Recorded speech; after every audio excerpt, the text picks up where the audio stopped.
Este es uno de los tantos bloques que tenemos en nuestro magazine que es imperdible. ¿Y saben por qué?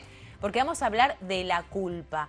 ¿Qué significa? ¿Qué emoción nos dispara la culpa? ¿Con qué la relacionamos? ¿Y qué es lo que tenemos que hacer ante un dedito acusador, ¿no? Ese que dice, vos, por tu culpa, por tu responsabilidad. Pero bueno, qué mejor que Pablo con la definición. ¿Qué es la culpa? Bueno, es una emoción. Para ponerla en contexto como toda emoción, y esto bueno es desde el coaching ontológico, con un poco de base en la psicología gestáltica sobre todo, ¿no? Y en las neurociencias. Una emoción es un fenómeno biológico, según Maturana, el biólogo médico y biólogo chileno Humberto Maturana, es una conducta relacional, ¿no? Que ocurre, como todas emociones, en un espacio relacional donde yo me relaciono. En realidad es como un compuesto de distintos aspectos. Entonces yo tengo, para muchas emociones, se lo analiza como que en dos aspectos. Hay un aspecto juzgador en general y un aspecto realizador, ¿no? Entonces, el aspecto juzgador hemos aprendido a lo largo de nuestra vida a evaluar, a juzgar de una determinada manera. Hago algo y luego examino a ver si lo hice bien, si lo hice mal, si estuvo muy rápido, si estuvo prolijo, en fin. Siempre evalúo lo que hago. También evalúo a los demás, pero también me evalúo a mí mismo. Entonces, cuando hablamos de la culpa, estos dos aspectos son el culpador, que es el que juzga, y el culpado, que es el que realizó la acción por la cual luego el otro aspecto, este aspecto juzgador te llama la atención acerca de que has transgredido una norma, un código moral al que vos adherías. Haciendo una analogía con lo que sería un auto, digamos, las emociones son como el tablero de comando que te va avisando si tenés una puerta abierta, a qué velocidad vas, si está levantando mucha temperatura el motor, y entonces te avisa, ¿no? Te avisa si las ruedas están poco infladas, tienen poca presión. Entonces las emociones siempre aparecen para avisarte de algo. De la ruta, volver. Ahora, como en todas las emociones, este aspecto juzgador, de cómo juzga, y ahí está la cosa, ¿no? ¿Cómo juzga? ¿Cómo es este aspecto culpador? Porque puede haber una culpa que destruye, una culpa que te tortura, que te mortifica, que te hace sufrir y que no es funcional, digamos, porque lo único que te produce es sufrimiento. Y puede haber otra culpa que sí es funcional, un daño repararlo, y reencauzar las cosas de acuerdo para que puedas estar viviendo de acuerdo con esa norma a la que vos adherías. Eso sería la culpa funcional. Esa sería la culpa funcional. Bien. La que no es funcional es la que simplemente te acusa, ese juzgador te dice otra vez, no servís para nada, ¿cómo hiciste eso? Es imperdonable. Bueno, ese aspecto juzgador que es si mi aspecto juzgador es así, el juzgador es muy exigente, también me pone normas muy altas.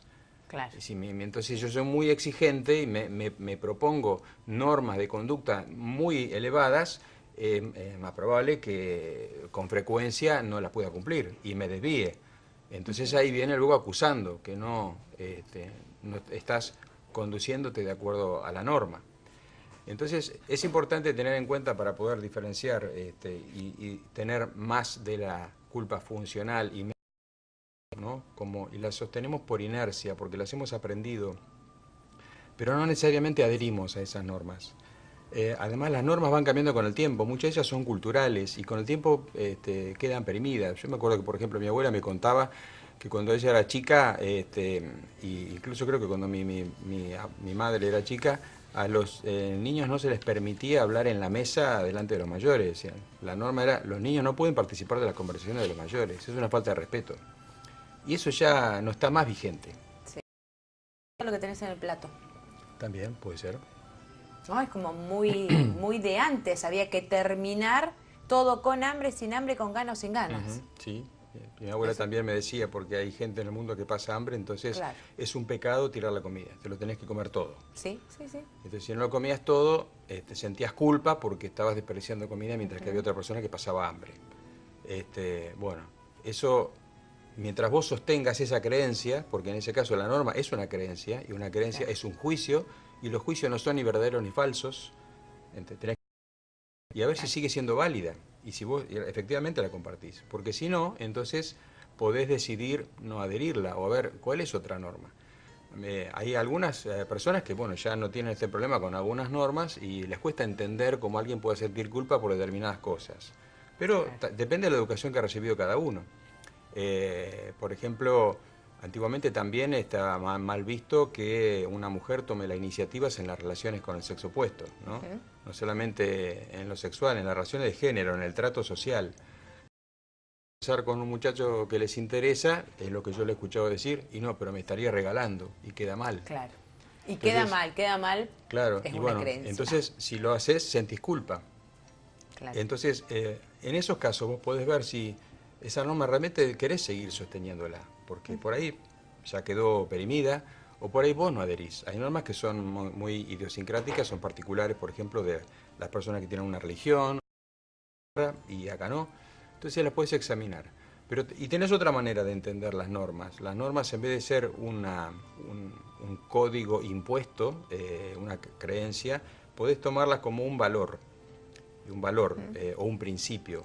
Y los valores no son juicios, son declaraciones. Vos decís, yo quiero ser honesto. Eso es una declaración, ¿no? Entonces, ¿cómo entendés vos la honestidad? Y vos adherís a eso, pero por elección.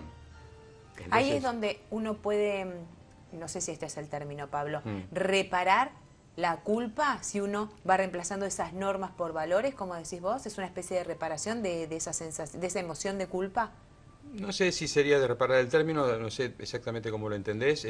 Yo cuando hablo de reparar, personalmente pienso en un daño, reparar un daño, ¿no? Que uno ha hecho. Está bien. Pero sí sería sustituir esa culpa disfuncional por una culpa funcional.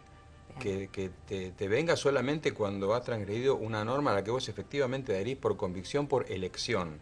Y no por inercia, por tradición o porque es culturalmente así, ¿no? Porque no conseguiste trabajo en tu profesión. ¿Y hasta dónde es tu profesión? Porque hoy día en realidad mucha gente tiene un título y trabaja de otras cosas, porque están muy desdibujados los límites. Entonces, en esta época no está tan estandarizado, en algunas profesiones todavía sí, pero muchas profesiones no está tan estandarizado cuál es tu lugar de trabajo específico. Claro, exacto. Un comunicador social, ¿tiene que estar necesariamente en un medio? No, En tal una cual. radio, puede estar trabajando en una ONG, puede estar trabajando en una empresa. ¿Cuál es el rol? Y algo en relación con la comunicación, pero no tiene un puesto de trabajo específico. Entonces, no siempre está claro si estás ejerciendo o no. Y luego, ¿qué es ser exitoso? ¿Cuál es esa norma y ver que a lo mejor la estás sosteniendo de una manera que es difícil cumplirla y entonces con frecuencia te viene la culpa? Pero si vos la analizás y podés reexaminarla, redefinirla, ver si la querés seguir sosteniendo o reformularla, y entonces sí, te ayuda a reencauzarte cuando te desviaste del camino o del objetivo que vos misma te habías fijado, pero por elección. También se me viene a la cabeza de haber escuchado, quizás antes más que ahora, esto de que no podés dejar a tus hijos al cuidado de una niñera o de tu madre porque es la mujer la que se tiene que hacer cargo de sus hijos. Claro. Sí, ¿No? También es una norma. Los roles de género, sí, están Claro. pautados culturalmente y son parte de estas normas que Que puede la ser mujer que... no gane más que el marido, un recurso más, ¿no? Claro, sí, sí, Para efectivamente. no sentirse Y así. te empoderás porque te haces responsable, digamos, aquello por lo que vos te guías, lo estás eligiendo, que no es lo mismo que hacerlo por inercia o en forma reactiva, donde entonces la norma se convierte en una obligación, que lo haces pero no te gusta hacerlo, quisiera estar haciendo otra cosa o hacerlo de otra manera, y entonces si lo haces sintiendo de obligada, aparece el resentimiento, aparece el enojo, y entonces, bueno, no es la manera que por lo general uno disfruta de hacer las cosas, eso. Pablo, y a lo que tiene que ver con la disposición corporal, ¿cómo afecta la culpa? Y bueno, habría que, cada uno lo puede vivir a su manera, pero generalmente la culpa viene con angustia, Claro. nunca vienen en estado puro las emociones, ¿no? Pueden venir con angustia, con dolor, sufrimiento. Entonces, bueno, puedes sentir algo en el pecho, puedes sentir ganas de llorar, en fin. Y, por ejemplo, si uno utiliza el que es un recurso, a mi criterio, como muy importante, el perdón, es ratificado. Cuando acá hiciste mal, el perdón es aceptar que lo que ya pasó, pasó. Claro. Entonces podés evitar que vuelva a pasar. Si efectivamente la norma la sostenés y querés seguir sosteniéndola, bueno, pero lo que pasó ya pasó. Claro. Entonces si hubo un daño, podés tratar de reparar el daño, de compensar el daño que hiciste, ponele. Y luego renovar tu compromiso con ese valor y en lo sucesivo tratar de que no te vuelva a ocurrir. Y entonces reencauzarte, recomprometerte con ese valor. Y el perdón estaría en admitir que somos humanos. Entonces, en ese sentido es perdonarse, ¿no? A mí me pasó esta semana que tenía que hacer una actividad laboral, tenía que viajar para dar un taller, me esperaban 26 personas y me quedé dormido.